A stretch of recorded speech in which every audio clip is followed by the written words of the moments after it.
Movie शुरू होती है और हमें एक प्रेग्नेंट लेडी दिखाई जाती है जिसका नाम नतालिया होता है और तब ही उसकी डिलीवरी का टाइम भी आ चुका होता है और उस वक्त नतालिया की मदर अलीना भी उसके साथ होती है। नतालिया की तबीयत खराब होना शुरू हो जाती है और उसकी माँ फौरन उसे हॉस्पिटल ले जाती है, लेकिन रात काफी हो चुकी होती है इसलिए हॉस्पिटल में ज्यादा डॉक्टर अवेलेबल नहीं होते। लेकिन वहाँ पर एक नर्स होती है जो उसकी डिलीवरी कर देती है और नतालिया का बच्चा पैदा हो जाता है। लेकिन सब उस बच्चे को देखकर काफी हैरान और परेशान हो जाते हैं क्योंकि उन लोगों को उस चीज पर यकीन नहीं आ रहा था जो वो देख रहे थे, क्योंकि बच्चा पैदा होते ही हवा में फ्लाई करना शुरू हो जाता है। नतालिया भी ये देखकर काफी हैरान हो जाती है और वो अपनी मदर को कहती है कि हमारे यहाँ एक एंजल बच्चे की पैदाइश हुई है। लेकिन नतालिया की मदर एक समझदार और एक्सपीरियंस लेडी होती है और वो फौरन समझ जाती है कि बच्चा अब नॉर्मल है और ऐसा ही होता है कि वो बच्चा विदाउट ग्रेविटी पैदा होता है। वो लोग काफी पुअर प्रोटेक्टेड लोग होते हैं और फौरन हॉस्पिटल को छोड़कर चले जाते हैं, जबकि नर्स उन्हें काफी समझा रही होती है कि अभी उनके जाने का टाइम नहीं हुआ, लेकिन वो उसकी नहीं मानते और अपने घर आ जाते हैं।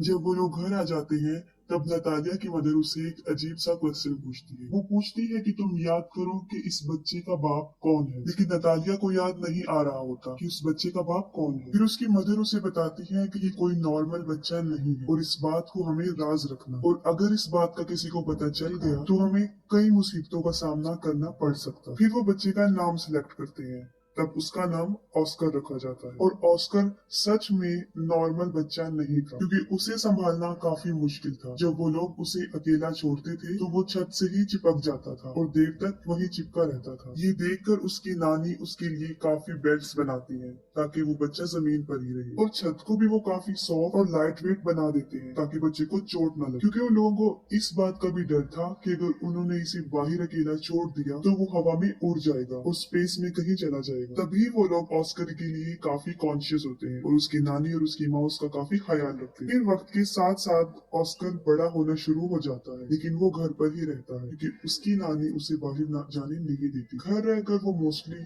टीवी पर सुपरमैन के कार्टून्स देखा करता था और वो खुद भी ये इमेजिन करता था कि वो भी एक सुपर हीरो है। फिर ऑस्कर कई दफा अपनी मदर नतालिया से ये पूछता है कि वो लोग उसे बाहर जाने क्यों नहीं देते, लेकिन वो उसकी बात को इग्नोर कर देते हैं। ऑस्कर खिड़की से बाहर कई दफा लोगों को देखता रहता था और अपने जैसे बच्चों को भी जो स्कूल जा रहे होते हैं और हसरत भरी निगाहों से खेलते हुए बच्चों को देखता था और आजाद जिंदगी को बहुत मिस करता था। वो ये सोचता था कि वो शायद हमेशा के लिए यहाँ कैद में ही रहेगा। फिर एक दिन ऑस्कर घर की एक कैद से तंग आकर खिड़की से बाहर जाने की कोशिश करता है, लेकिन उसकी नानी उसको देख लेती है और वो काफी गुस्से में आ जाती है। ये इंसिडेंट देखने के बाद उसकी नानी सारी विंडोज को सील कर देती है और ऑस्कर को समझाती है कि वो कभी भी इस घर से बाहर नहीं जाएगा, ना उन बच्चों की तरह जो स्कूल जाते हैं, और वो घर पर ही रहकर पढ़े। ये सुनकर ऑस्कर की मदर काफी गुस्से में आ जाती है और कहती है कि कब तक हम इसको इस कैद खाने में रखेंगे, एक ना एक दिन इसने बाहर जाना है। फिर ऑस्कर की मदर उसके लिए एक जैकेट लेकर आती है जिसकी पॉकेट्स में वो 2 पत्थर रखती है ताकि वो उड़ ना सके। वो अपनी मदर की बात नहीं सुनती और ऑस्कर को बाहर ले जाती है और साथ में वो ऑस्कर को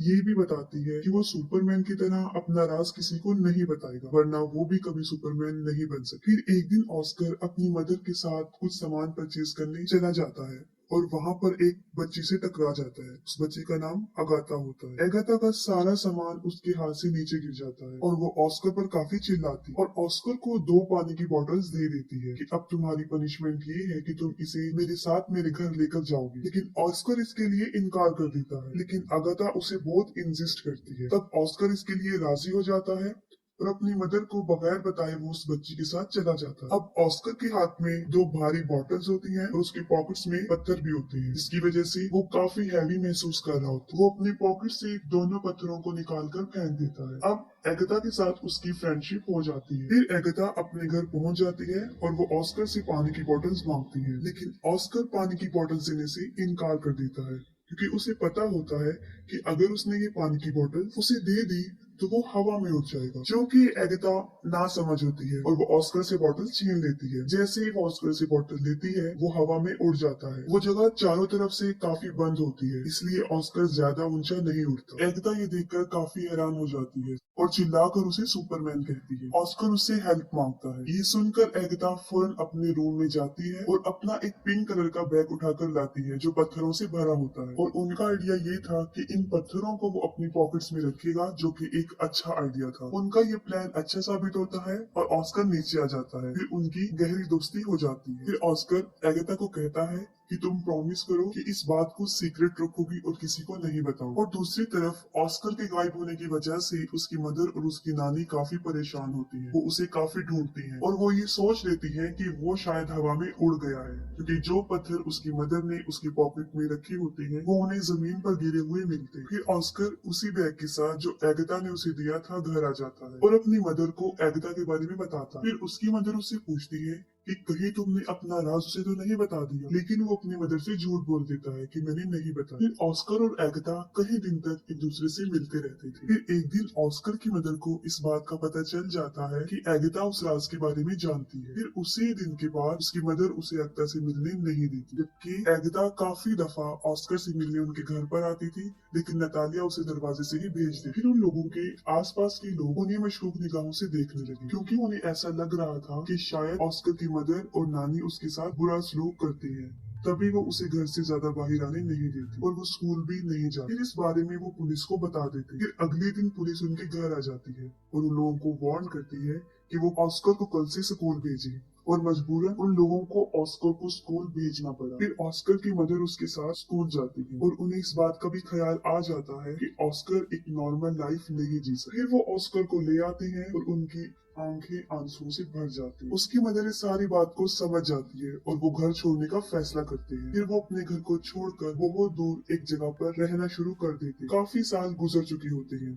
अब ऑस्कर भी जवान हो जाता है, उसकी मदर काफी ओल्ड हो जाती है और उसकी नानी की डेथ हो जाती है। और ऑस्कर के पास अब तक वो बैग होता है जो एगाथा ने उसे दिया होता है। वो उस बैग को कभी भी अपने से दूर नहीं करता था, इवन कि सोते वक्त भी वो उसे अपने साथ लेकर सोता था। लेकिन आज भी उसका लाइफ स्टाइल जीने का वही तरीका, घर में रहकर ही वो जिंदगी गुजारता और उसकी जिंदगी सीक्रेट पर ही चल रही होती। ऑस्कर की मदर और वो एक दूसरे का बहुत ख्याल रखते थे। ऑस्कर अब अपनी जिंदगी से फेड अप हो गया था। इस राज को छुपाते हुए वो काफी तंग आ चुका है। फिर वो सोचता है कि अगर दुनिया को उसके बारे में पता चल जाएगा तो वो थोड़े ही वक्त में पूरी दुनिया में मशहूर हो जाएगा, जैसे उसका आइडियल मैन सुपरमैन, और उसके ऊपर बहुत से लोग किताबें भी लिखेंगे। लेकिन उसकी मदर ऐसा कुछ नहीं चाहती। लेकिन उसकी मदर उसे समझाती है कि ऐसा कुछ नहीं हो, क्योंकि उसकी मदर को ऐसा लगता था कि अगर दुनिया को इस राज का पता चल गया तो वो उसे खो देगी। फिर वो अपनी माँ की खातिर सब्र कर लेता है, लेकिन फिर उसका सब्र खत्म होना शुरू हो जाता है और एक दिन वो अपनी मदर को बगैर बताए घर से बाहर चला जाता है। फिर वो एक मैजिक शो में चला जाता है जहाँ लोगों के टैलेंट को दिखाया जाता है और वो पहली मर्तबा अपने टैलेंट को दिखाने वहाँ चला जाता है। फिर उसी रात वो शो हिट हो जाता है और उसकी माँ भी वो शो देख लेती है। इस मामले में ऑस्कर की मदर बेबस थी। काफी लोग ऑस्कर को टीवी पर देख चुके होते हैं और वो फेमस भी हो चुका होता है। फिर अगले दिन वो एक आदमी जिसका नाम डेविड होता है उससे मिलता है और असल में वो आदमी कंटेंट एजेंट होता है। वो ऑस्कर को कहता है कि मैं तुम्हारी मशहूर होने में मदद कर सकता हूँ, हम बहुत बहुत बड़े शो ऑर्गेनाइज करेंगे जिससे तुम फेमस हो जाओगे। फिर वो ऑस्कर को एक बहुत बड़ा घर दे देता है जहाँ पर वो रह सके और उससे कॉन्ट्रैक्ट पर साइन भी करवाता है, क्योंकि ऑस्कर भी मशहूर होना चाहता था। वो दोनों मिलकर बहुत बड़े शो में जाकर अपनी परफॉर्मेंस दिखाते हैं और रातों रात ऑस्कर भी एक फेमस पर्सनैलिटी बन जाता है और बाद में ऑस्कर को नाम दिया जाता है द मैन विदाउट ग्रेविटी। वो लोग अपने काम में काफी इंजॉय कर चुके होते हैं और उन्होंने काफी पैसा भी कमा लिया होता है। लेकिन फिर एक दिन ऑस्कर को इस बात का रियलाइज होता है कि जो ड्रीम उसने बचपन में देखा था सुपरमैन बनने का, वो सुपर हीरो नहीं है, बल्कि वो तो एक कठपुतली बन चुका है जिसे लोग अपने एंजॉयमेंट के लिए इस्तेमाल करते हैं। कभी तो लोग उसे फोटोशूट में बुलाते थे और कभी किसी मैजिक शो में। फिर आहिस्ता आहिस्ता उसे ये सब नापसंद होना शुरू हो जाता है। हालांकि उसके ऊपर बहुत सारी बुक्स लिखी जाती हैं, बहुत सारे मैगजीन्स छपते हैं और कुछ ऐसी डॉक्यूमेंट्रीज जिसमें उसकी नानी और उसकी मदर को काफी बुरा प्रेजेंट किया, जिससे ऑस्कर को काफी बुरा लगा। और फिर एक आखिरी शो होता है जिसमें उसे एंजल का कॉस्ट्यूम पहनाया जाता है जो उसे बहुत बुरा लगता है। वो कहता है कि मैं कोई एंजल नहीं हूँ। उसे काफी गुस्सा आता है और वो शो में ही लोगों को बुरा भला कहना शुरू कर देता है। फिर वो अपनी मदर को कहता है कि वो ये सब कुछ छोड़ने का फैसला कर चुका है। फिर वो अपने एजेंट को कहता है कि बस मेरा काम यहीं तक था, मुझे अब मशहूर नहीं हूँ और मजीद वो ये काम नहीं करेगा। उसका एजेंट उसे समझाता है कि तुम इसे ऐसे नहीं छोड़ सकती, लेकिन ऑस्कर इन सब से तंग आ चुका होता है। वो कहता है कि तुम लोगों को जाकर ये कह दो कि द मैन विदाउट ग्रेविटी मर चुका है या हवा में कहीं पर उड़ गया। फिर वो अपनी माँ को भी गुड बाय कह देता है क्योंकि वो एक अलग जिंदगी जीना चाहता है। और अगले दिन न्यूज पर ये खबर आ जाती है कि द मैन विदाउट ग्रेविटी मर चुका है और बहुत से लोग उस पर तरह तरह के क्लेम करते हैं। ऑस्कर की माँ अब अकेली रहना शुरू हो जाती है और कई विजिटर्स ऑस्कर के बारे में पूछने उनके घर आते जाते थे, लेकिन वो कुछ भी उन लोगों को नहीं पता। और फिर काफी साल गुजर जाते हैं। फिर ऑस्कर की मदर की भी डेथ हो जाती है, लेकिन ऑस्कर अभी तक जिंदा था। वो एक अलग लाइफस्टाइल से अपनी जिंदगी गुजार रहा था। उसने काफी बड़ी दाढ़ी रख ली थी और व्हील चेयर पर रहता था ताकि दुनिया को कभी भी उसके सीक्रेट का पता ना चले। वो अपना नाम भी चेंज कर चुका था और एक होटल में रिसेप्शनिस्ट की जॉब करने लगा। सब लोग उसके साथ काफी अच्छा ट्रीट करते थे और एक दिन उसकी बचपन की फ्रेंड एगिता उससे मिलती। वो ऑस्कर को उस पिंक बैग की वजह से पहचानती है जो आज भी ऑस्कर के साथ था, जो उसे बचपन में उसने दिया था। और उस बैग की वजह से ही वो जमीन पर रहा और उसकी शादी भी नहीं हुई। वो दोनों एक दूसरे से मिलकर काफी खुश हो जाते हैं, लेकिन एगिता अपनी जिंदगी से सेटिस्फाई नहीं थी क्योंकि अब एगिता का कैरेक्टर अच्छा नहीं रहा। उसका मकसद सिर्फ पैसे कमाना बन गया। वो काफी मरतबा कई मेल्स के साथ उसी होटल में आया करती थी जहाँ पे ऑस्कर था, जिसे देखकर ऑस्कर को बहुत बुरा लगता था। ऑस्कर कई दफा अपने दिल की बात एगिता के सामने एक्सपोज करता है, लेकिन वो काफी बदल चुकी होती है और उसकी बातों को इग्नोर कर देती है। इस बात से साफ जाहिर हो जाता है कि ऑस्कर ने अभी तक उसे अपने दिल से नहीं निकाला। एगिता के बदलने की वजह ये थी क्योंकि उसने काफी दुखों में जिंदगी गुजारी थी और ऑस्कर भी उसे छोड़कर चला गया था। फिर वक्त के साथ साथ वो एक दूसरे को अंडरस्टैंड कर लेते हैं और दोनों शादी कर लेते हैं और फिर उसी घर में रहना शुरू कर देते हैं जहाँ वो बचपन में रहा करते थे। और यहाँ पर मूवी एंड हो जाती है।